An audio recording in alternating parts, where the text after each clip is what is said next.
وأجر كريم.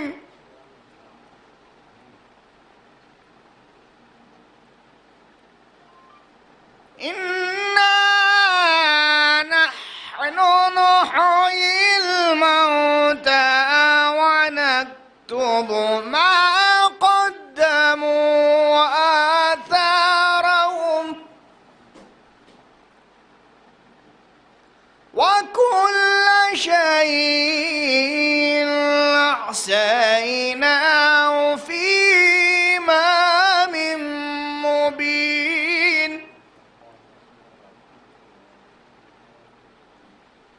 واضرب لهم مثلا أصحاب القرية إذ جاءها المرسلون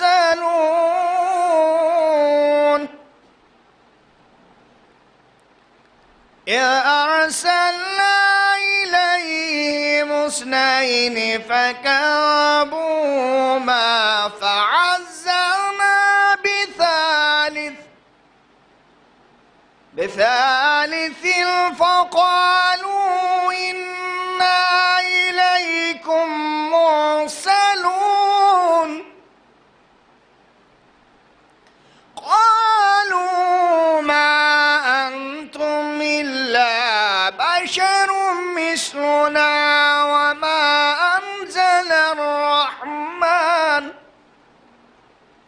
وما أنزل الرحمن من شيء إن أنتم إلا تكذبون. قالوا ما أنتم إلا بشر مثلنا وما أنزل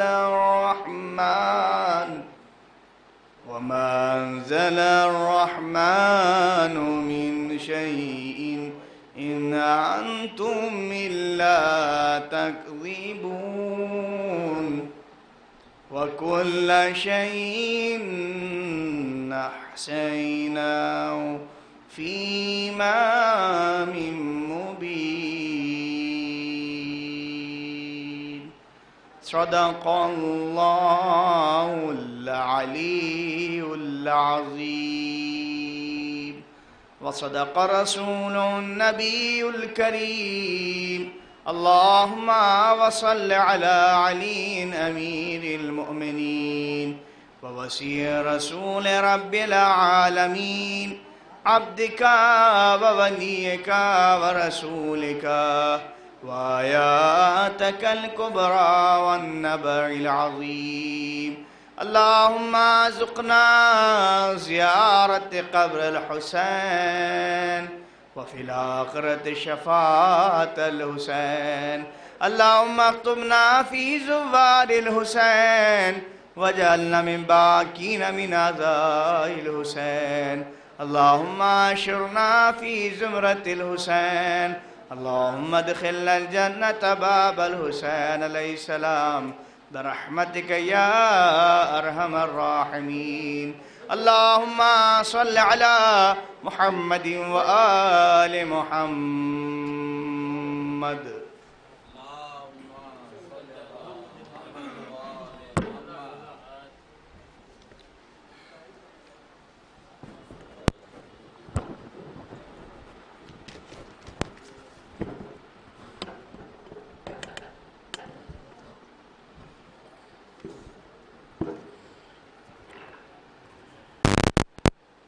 جو حضرات باہر ہیں ان سے مقدمانہ گزارش ہے کہ اندر تشریف لے آئیں۔ قاری قرآن جناب ندیم نجفی صاحب کی تلاوت کلام پاک سے آج کی اس شب بیداری کی مجلس کا آغاز ہو چکا ہے۔ ہمیں جو فی الحال زبانی فہرست دی گئی ہے بانی مجلس کی طرف سے، اس میں جناب جنان ظفر آبادی صاحب جو تشریف فرما ہے وہ اپنا کلام پیش کریں گے۔ جناب شبروز کانپوری صاحب اور اس حقیر کے علاوہ ہمارے مشہور و معروف سوز خانے اہل بیت جناب شکیل و نایاب صاحب جو تشریف لا چکے ہیں۔ یہ اپنے مخصوص انداز میں حضور سلام پیش کریں گے۔ ایک اعلان سماعت فرما لیں۔ بہت قدیم مجلس ہے ہمارے یہاں پہ، رہبر لکھنوی صاحب مرحوم کے زمانے سے ہوتی چلی آ رہی ہے۔ پہلے صبح 6 بجے ہوتی تھی، لیکن اب بہرحال 8 بجے منعقد ہوگی۔ صبح 8 بجے 16 سفر کو یہ مجلس ہوتی ہے۔ بہت یادگار مجلس، تاریخی مجلس ہے، یعنی ڈیوڑی نواب رفیق الدولہ بہادر مرحوم کشی محلہ میں، شرغا پارک کے پاس۔ تو آپ حضرات سے اس میں شرکت کی گزارش ہے۔ اس مجلس میں ذاکر کا نام نہیں دیا گیا ہے، بہرحال یہ کہ کوئی نہ کوئی ذاکر تو پڑھے گا ہی، تو آپ حضرات سے گزارش ہے کہ اس مجلس میں ضرور شرکت فرمائیں۔ مومنہ محلہ کی خدمت میں بھی التماس ہے، اور جو حضرات باہر کرسیوں بیٹھے ہیں ان سے ہی مؤدبانہ التماس ہے کہ عزا خانے میں تشریف لے آئیں۔ مجلس کا آغاز ہو چکا ہے۔ میں شبروز کانپوری صاحب بھی اگر تشریف لے آئیں تو ان سے بھی گزارش ہے کہ وہ بھی اندر تشریف لے آئیں۔ آگے جناب شبروز صاحب۔ تو میں اپنی فہرست کے مطابق گزارش کر رہا ہوں مشہور و معروف شاعر اہل بیت جناب جنان ظفر آبادی صاحب کی خدمت تشریف لائیں اور اپنے کلام سے۔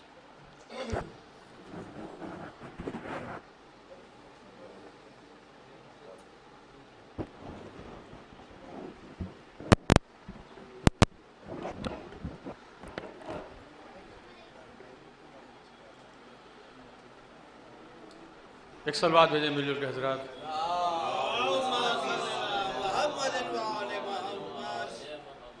مصرع ہوا تھا ابھی کچھ دن پہلے مومرا میں، القمہ پرچم وفا عباس کی جاگیر ہے۔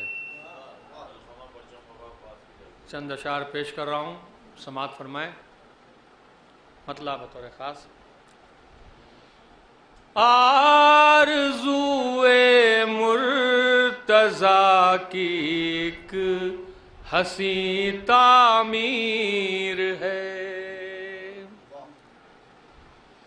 آرزوئے مرتضیٰ کی ایک حسین تعمیر ہے، زندگی عباس کی جانے دل شبیر ہے، زندگی عباس کی جانے دل شبیر ہے۔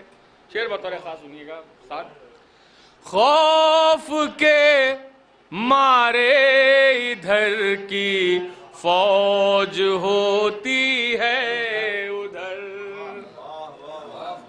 خوف کے مارے ادھر کی فوج ہوتی ہے ادھر، خوف کے مارے ادھر کی فوج ہوتی ہے ادھر، آنکھ ہے غازی تمہاری یا کوئی شمشیر ہے، آنکھ ہے غازی تمہاری یا کوئی شمشیر ہے۔ اب اس شعر پہ خصوصی توجہ چاہتا ہوں، سنیے گا شکیل بھائی۔ ہاں بھائی۔ کہ فاتح خیبر کا بیٹا فتح کرتا ہے فرات،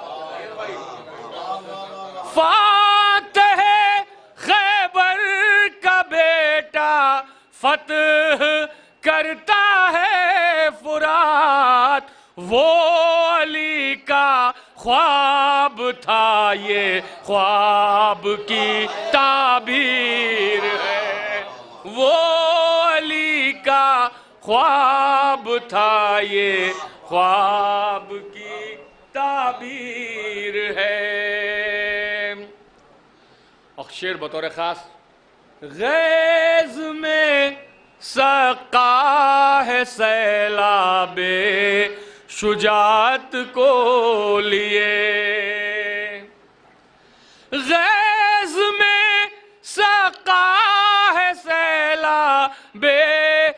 شجاعت کو لیے بچ گیا سر جس کا جانو صاحب تقدیر ہے، بچ گیا سر جس کا جانو صاحب تقدیر ہے۔ اب یہ بھی شعر شبرو صاحب سنیے گا بطور خاص۔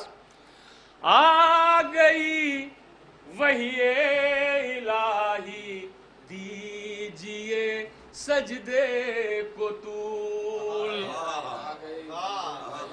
آ گئی وحی الہی دیجئے سجدے کو طول، آپ کی پشت مبارک پر ابھی شبیر ہے، آپ کی پشت مبارک پر ابھی شبیر ہے۔ اب یہ بھی شعر بطور خاص سماعت فرمائیں کہ بائے بسم اللہ کی صورت یہ ہٹ سکتا نہیں، بائے بسم اللہ کی صورت یہ ہٹ سکتا نہیں، کربلا کی بے میں جو نقطہ لکھا بے شیر ہے، کربلا کی بے میں جو نقطہ لکھا بے شیر ہے۔ صرف دو تین شعر آخری کے سماعت فرما لیں، زحمت تمام، کہ قتل سرور سے آیا ہے مانیے ذبح عظیم، قتل سرور سے آیا ہے مانیے ذبح عظیم، کربلا ہی خواب ابراہیم کی تعبیر ہے، کربلا ہی خواب ابراہیم کی تعبیر ہے۔ اور صرف آخری کے تین شعر اور زحمت تمام، مگر خاص توجہ چاہتا ہوں کہ کیوں نہ سارے شہیدی سب نظر آئے حسین،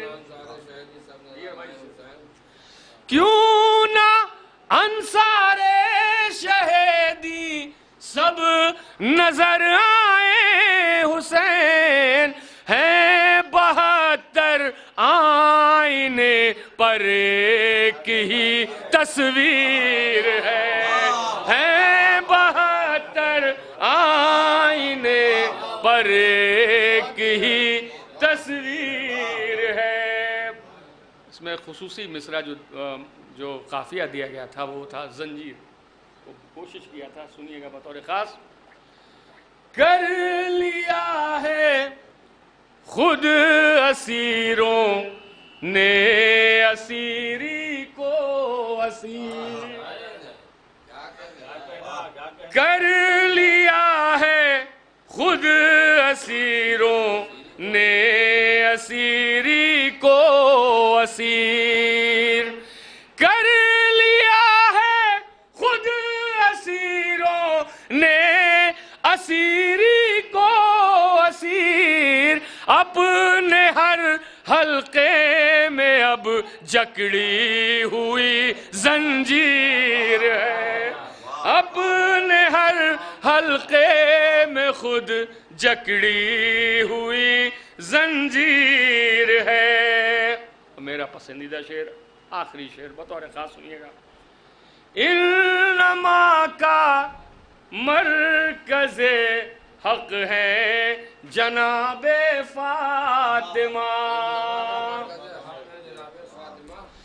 انما کا مرکز حق ہے جناب فاطمہ، انما کا مرکز حق ہے جناب فاطمہ،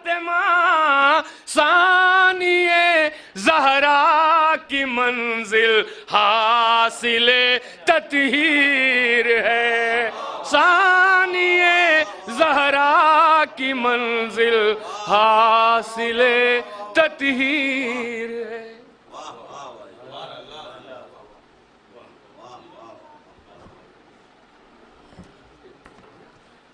ان نوا کا مرکز حق ہے جناب فاطمہ، ثانی زہرا کی منزل حاصل تطہیر ہے۔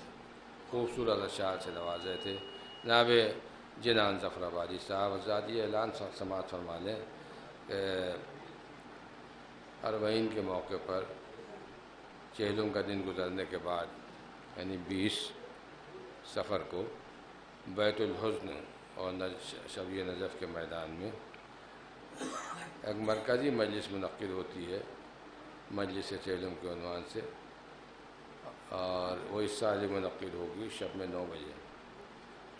اب کی اس مجلس کے خطیب ہیں خطیب اہل بیت عالی جناب مولانا زیغم الغربی صاحب، جو اپنے مخصوص انداز میں مجلس کو خطاب فرمائیں گے۔ آپ حضرات سے اس مجلس میں کثیر تعداد میں شرکت کی التماس ہے۔ جناب جنان ظفر آبادی صاحب کے بعد میں گزارش کر رہا ہوں شب و روز ذکر اہل بیت میں مصروف رہنے والے شاعر اہل بیت جناب شبروز کانپوری صاحب کی تشریف لائیں اور اپنا کلام صلوات پڑھ دیں۔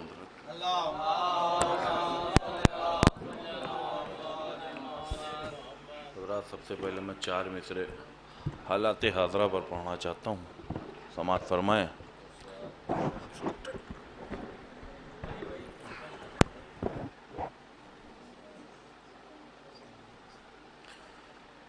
ایک صاحب کو خواب میں یزید ملعون نظر آیا، تو وہ سب باتیں آپ کو معلوم ہیں، انٹرنیٹ کے ذریعے پتہ چلتا رہتا ہے۔ میں نے 4 مصرے کہے تھے، سماعت فرمائے، دعائیں چاہتا ہوں نیر بھائی۔ دشمن حق جو خواب دیکھتے ہیں، دشمن حق جو خواب دیکھتے ہیں، ہائے کتنا خراب دیکھتے ہیں، دشمن حق جو خواب دیکھتے، سب لوگ جاگ کے سنیے گا، ہائے کتنا خراب دیکھتے ہیں، اور دیکھتے ہیں یزید کو مطلب، دیکھتے ہیں یزید کو مطلب، خواب میں بھی عذاب دیکھتے ہیں، دشمن حق جو خواب دیکھتے ہیں۔ بلند ترین صلوات پڑھ دیں حضرات۔ 4 مصرے میں اربعین کے حوالے سے پیش کر رہا ہوں، سماعت فرمائیں، دعائیں چاہتا ہوں تمام حضرات کی۔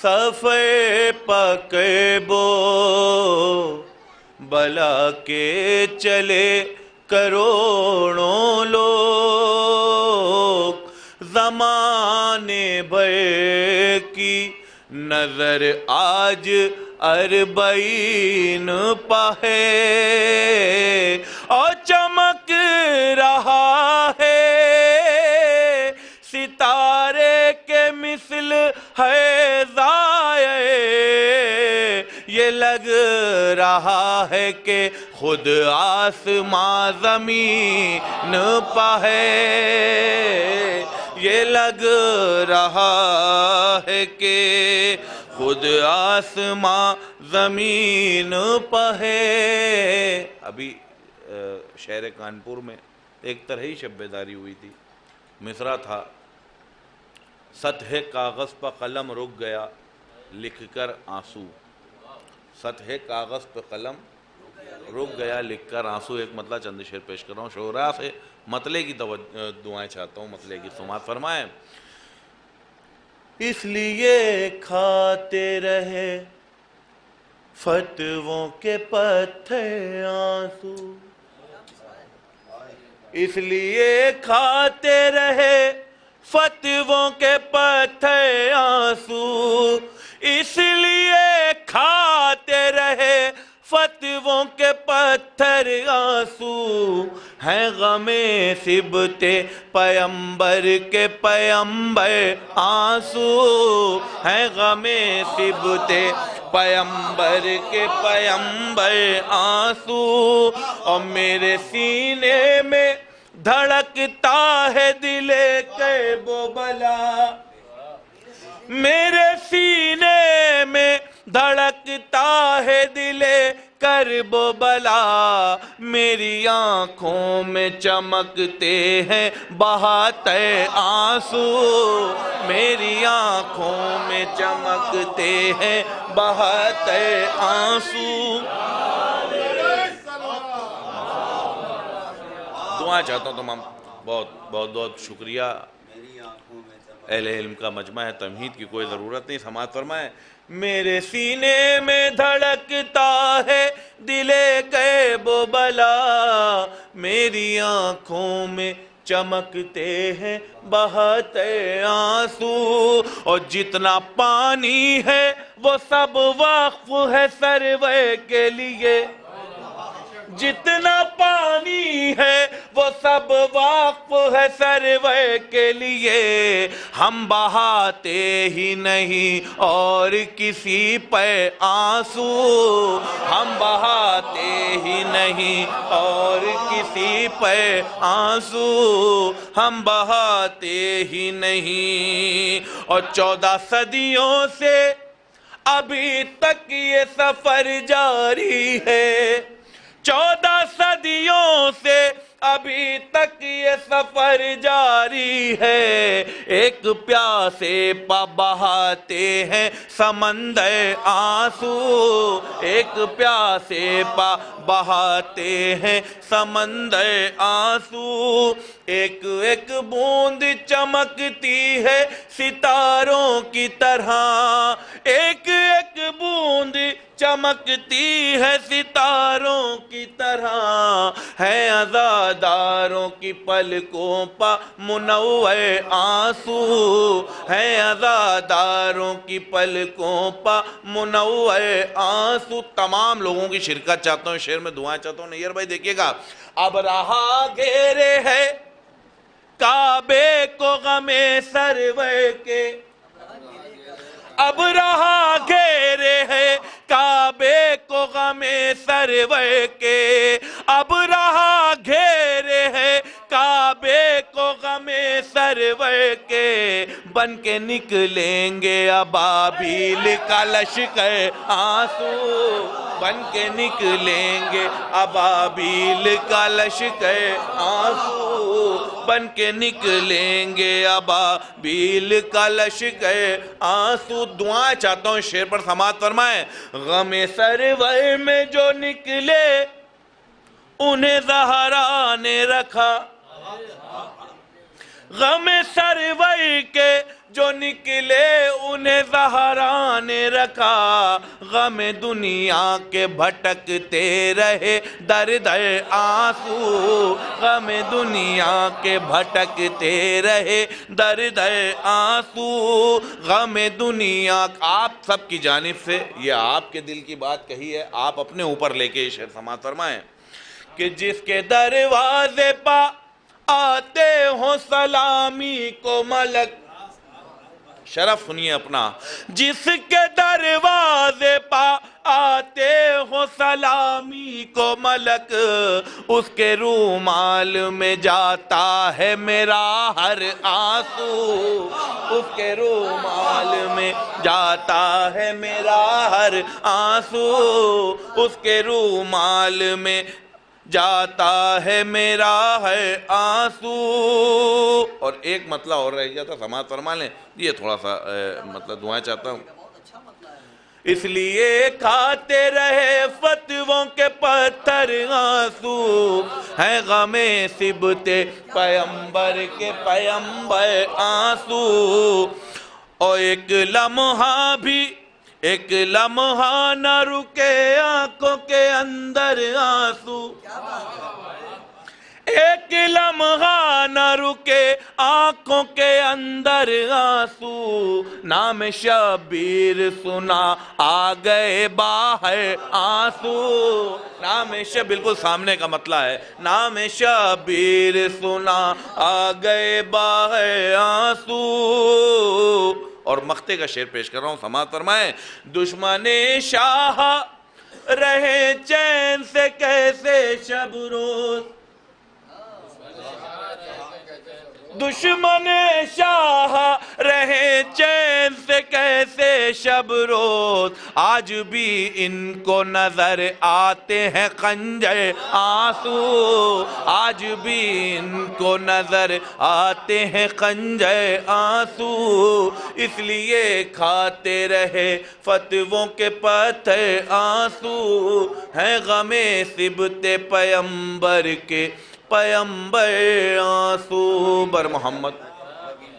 اب رہا گھیرے ہے کعبے کو غم سرور کے، اب رہا گھیرے ہے کعبے کو غم سرور کے، بن کے نکلیں گے ابابیل کا لشکر آنسو، بن کے نکلیں گے ابابیل کا لشکر آنسو بر محمد و آل محمد صلوات۔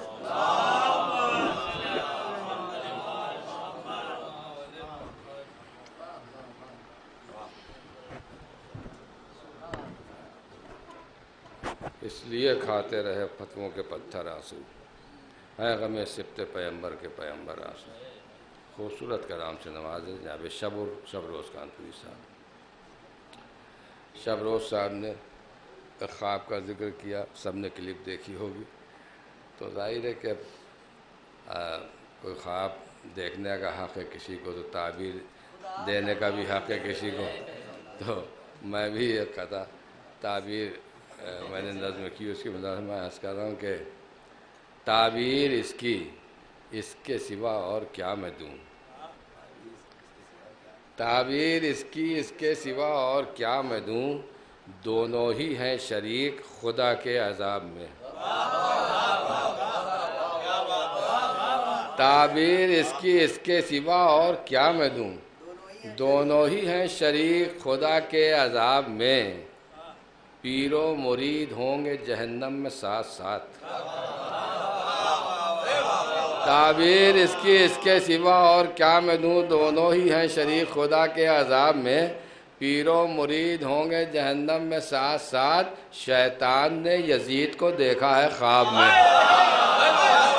پیر و مرید ہوں گے، تعبیر اس کی اس کے سوا اور کیا میں دوں، دونوں ہی ہیں شریک خدا کے عذاب میں، پیر و مرید ہوں گے جہنم میں ساتھ ساتھ، شیطان نے یزید کو دیکھا ہے خواب میں، شیطان نے یزید کو دیکھا ہے خواب میں۔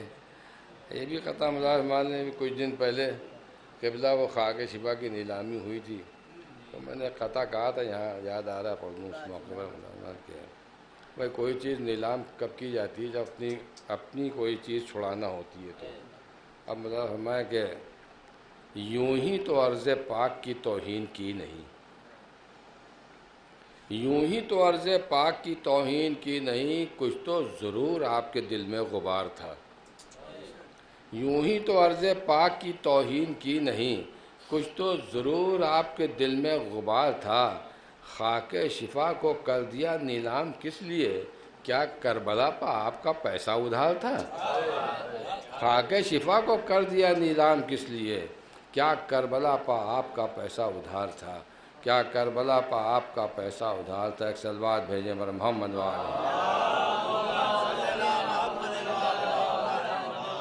امام مختار علیہ السلام کے حوالے سے عرض کر رہا ہوں، میں کہتا ہے کہ نہ کرتے حضرت مختار کی تلوار پر تنقید، نہ کرتے حضرت مختار کی تلوار پر تنقید، اگر وہ عارفان حق کے زین العابدین ہوتے، نہ کرتے حضرت مختار کی تلوار پر تنقید، اگر وہ عارفان حق کے زین العابدین ہوتے، جہاں بھر کے مقصر کچھ کہیں، میرا یہ کہنا ہے تبسم لب پر کیوں آتا اگر راضی نہیں ہوتے۔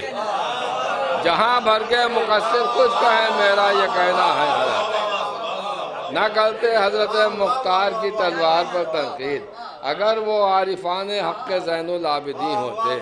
جہاں بھر کے مقصر کچھ کہیں، میرا یہ کہنا ہے تبسم لب پر کیوں آتا اگر راضی نہیں ہوتے۔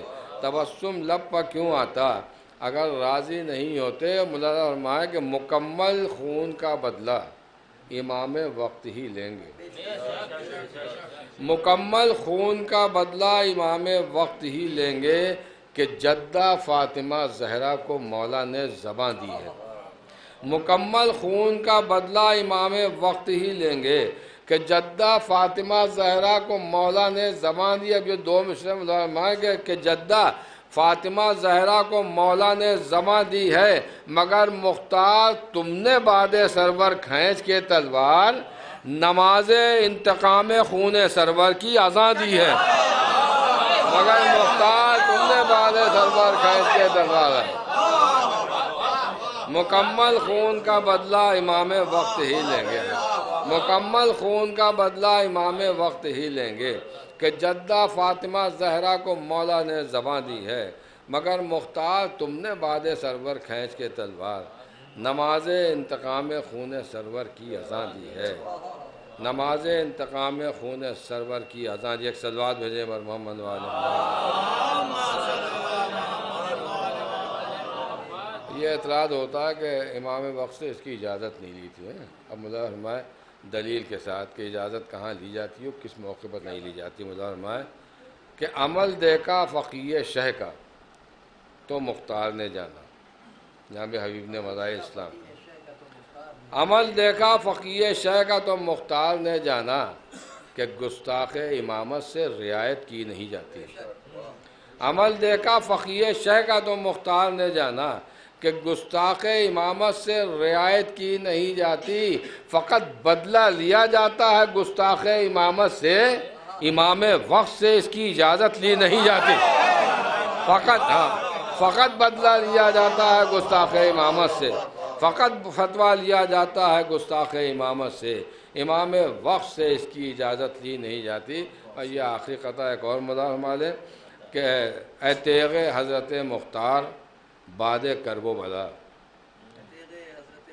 اے تیغ حضرت مختار بعد کرب و بلا، عدو کو قتل کیا تو ملا قرار تجھے۔ اے تیغ حضرت مختار بعد کرب و بلا، عدو کو قتل کیا تو ملا قرار تجھے، اور پیا ہے تو نے بھی سرور کے قاتلوں کا لہو، گلے لگائے گی محشر میں ذوالفقار تجھے۔ پیا ہے تو نے بھی سرور کے قاتلوں کا لہو، پیا ہے تو نے بھی سرور کے قاتلوں کا لہو، گلے لگائے گی محشر میں ذوالفقار تجھے۔ حضرات میں انتہائی ادب و احترام کے ساتھ درخواست کر رہا ہوں مشہور و معروف سوزخان اہل بیت جناب شکیل صاحب، جناب نایاب صاحب کی خدمت میں کہ وہ تشریف لائیں اور اپنے مخصوص انداز میں سوز و سلام پیش کریں۔ بآواز بلند نعرہ صلوات۔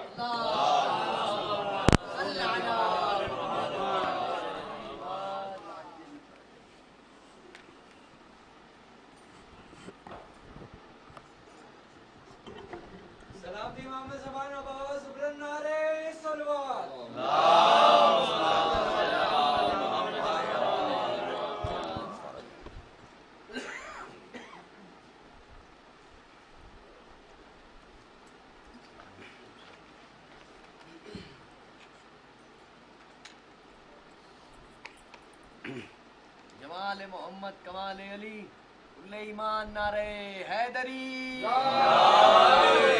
محمد و آل محمد صلوات۔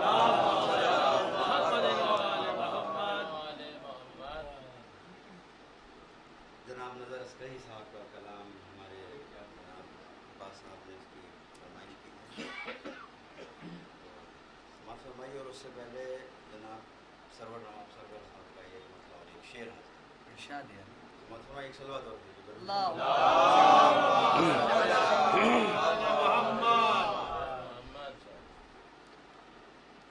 شام اسرا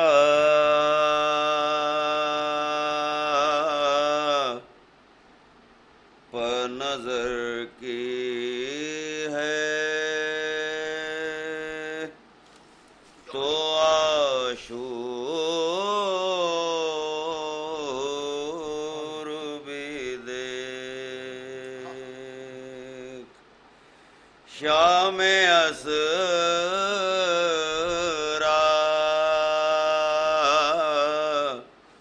پر نظر کی ہے تو عاشور بھی دے صرف راتیں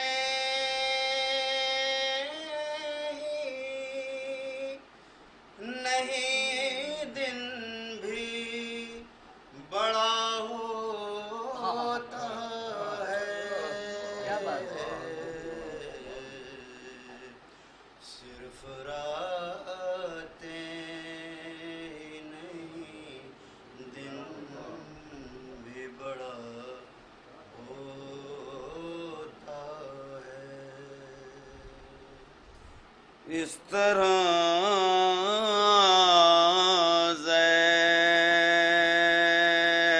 زینب دلگیر ہیں سجاد کے ساتھ جیسے بیمار کے ہاتھوں میں عصا ہوتا ہے جیسے بیمار کے ہاتھوں میں عصا ہوتا ہے تیرا طوطی جہان میں بولے تیرا طوطی جہان میں بولے تیرا طوطی جہان میں بولے تیرا طوطی جہان میں بولے روشنی ہر زبان میں بولے تیرا طوطی جہان میں بولے تیرا طوطی جہان میں بولے تو جو بولے نصیریوں کا خدا تو جو بولے نصیریوں کا خدا تیرے طرز بیان میں بولے تیرا طوطی جہان میں بولے تیرا طوطی جہان میں بولے چپ رہے تو اگر تو صبر تیرا چپ رہے تو اگر تو صبر تیرا رسیوں کے نشان میں بولے تیرا طوطی جہان میں بولے تیرا طوطی جہان میں بولے پر محمد و آل محمد صلوات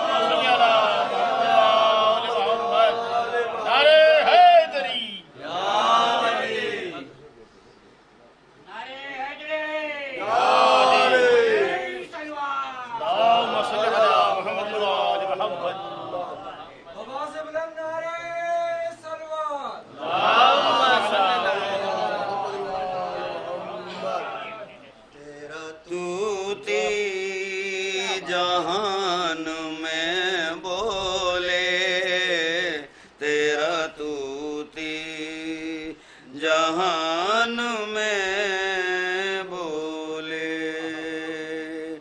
تیر کھا کر ہنسے تیرا غنچہ تیر کھا کر ہنسے تیرا غنچہ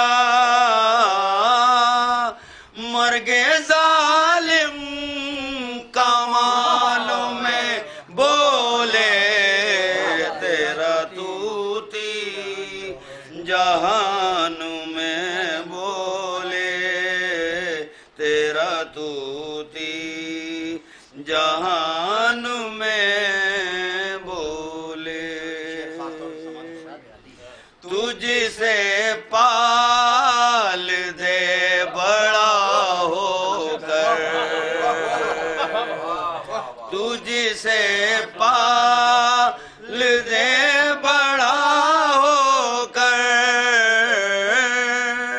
مسجدوں سے اذان میں بولے تیرا طوطی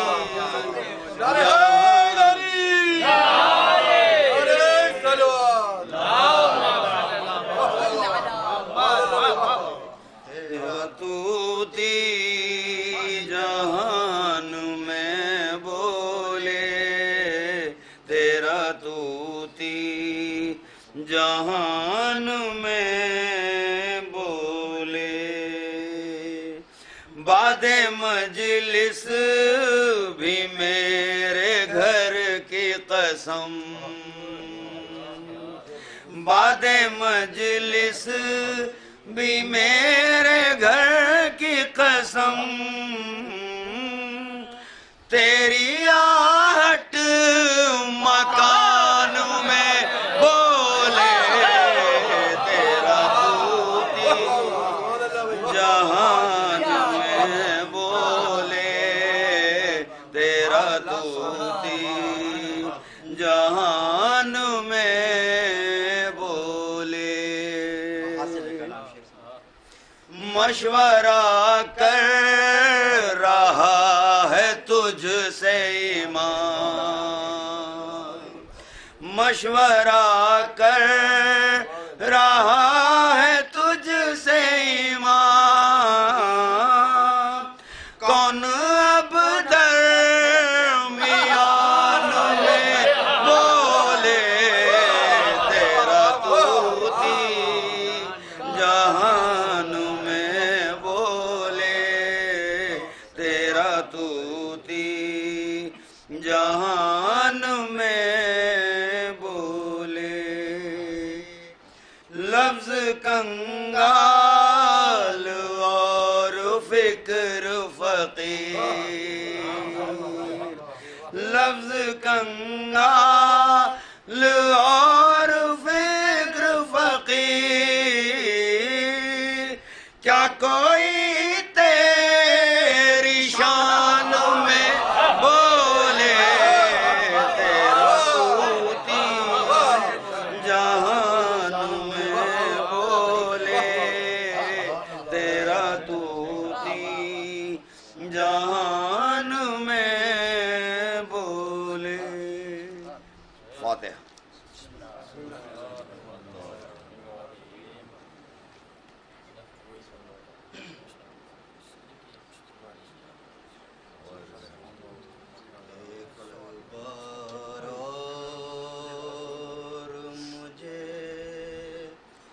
گود میں لے لو بابا ایک بار اور مجھے گود میں لے لو بابا ایک بار اور مجھے گود میں لے لو بابا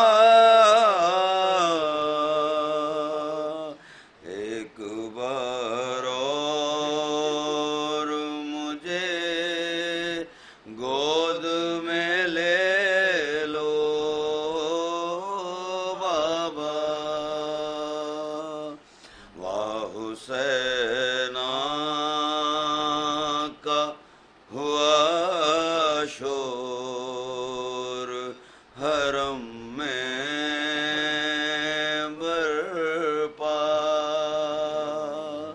ہو کے رخصت جو چلے گھر سے شہ کر بو بلا کہہ کے یہ دوڑی سکینہ کے ٹھہر جاؤ ذرا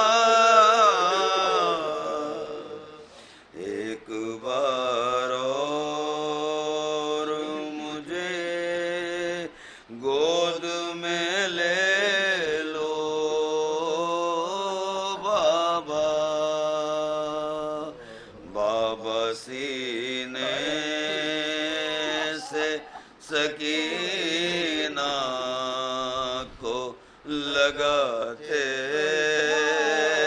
جاؤ اب کہاں ہوگی ملاقات بتاتے جاؤ تم کو اکبر کی قسم گنجا دہن کا صدقہ ایک بار اور مجھے گود میں لے لو بابا اب نہ پیاسی ہوں نہ پانی کی ضرورت ہے مجھے کوئی حاجت نہیں بس اتنی سی حسرت ہے مجھے دیکھ لوں آج میں جی بھر کے تمہارا چہرہ ایک بار اور مجھے گود میں لے لو بابا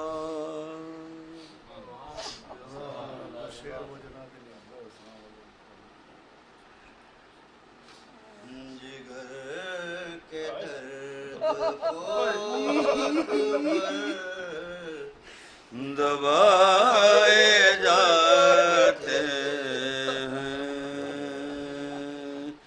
جگر کے درد کو اکبر دبائے جاتے ہیں نظر سے باپ کی شاید چھپائے جاتے ہیں خدا حسین کو پہنچا دلاش اکبر پر یہ داغ وہ ہے قدم لڑ کھڑائے جاتے جگر کے درد کو اکبر دبائے جاتے نا جنبشیں ہے نظر میں نہ دم اکبر میں مگر حسین گلے سے لگائے جاتے جگر کے درد کو اکبر دبائے جاتے ہیں جدھر سے لاش آئے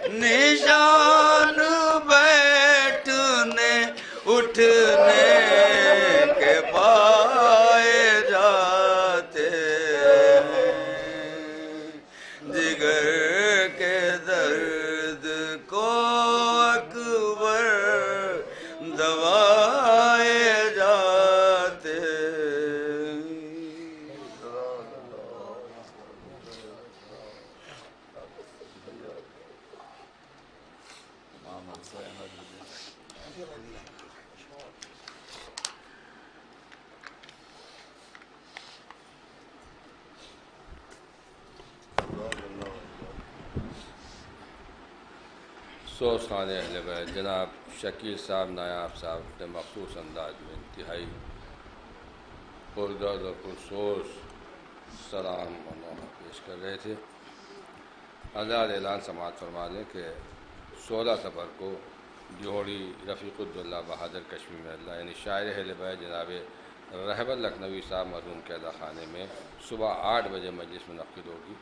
اس مجلس میں آپ سے شرکت کی التماس ہے، اور 20 صفر کو یعنی چہلم کا دن گزر کے 9 بجے شب میں سید الشہداء کے چہلم کی مرکزی مجلس جو روضہ بیت الحزن و شبیہ نجف کے درمیان میدان میں منعقد ہوتی ہے، وہ اس سال ہی منعقد ہوگی، اور اس سال اس مجلس کے خطیب ہیں عالی جناب مولانا ذائقہ ملک الربیع صاحب۔ آپ حضرات سے اس مجلس میں شرکت کی التماس ہے۔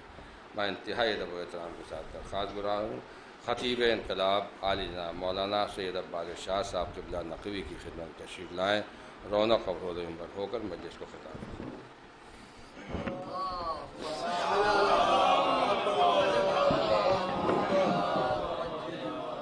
محمد وآل محمد صلوات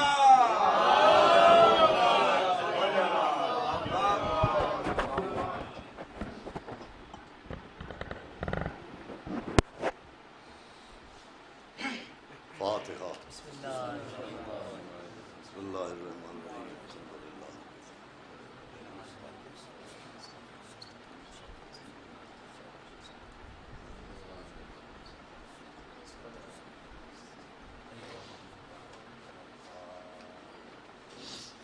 اعوذ باللہ السمیع العلیل العظیم من الشیطان اللعین الرجیم۔ بسم اللہ الرحمن الرحیم۔ الحمدللہ رب العالمین، والصلاة والسلام علی سیدنا و نبینا و شفیعنا و طبیب قلوبنا و مولانا مقتدانا بالقاسم محمد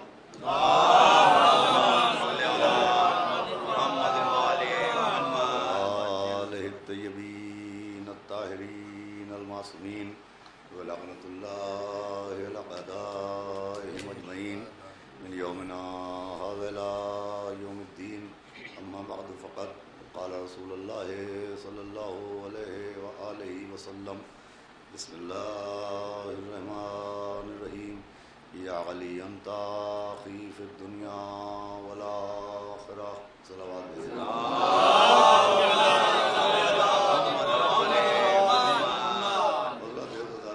سرکار سید الشہداء و ماتمداران جناب بنت الحسین سلام اللہ علیہا، اس مجلس کو چونکہ نسبت ہے جناب سکینہ سلام اللہ علیہا سے، ہر سال اس مجلس میں فضائل جناب ابو الفضل عباس علیہ السلام کے حوالے سے پڑھنے کی کوشش کرتا ہوں، اس لیے کہ جیسے قرآن و اہل بیت ایک دوسرے سے جدا نہیں ہو سکتے، ویسے ہی ذکر جناب سکینہ اور ذکر جناب عباس ایک دوسرے سے جدا نہیں ہو سکتے۔ چنانچہ میں نے اسی گفتگو کے لیے آپ کے سامنے پیغمبر اسلام سرکار ختمی مرتبہ حضرت رسالت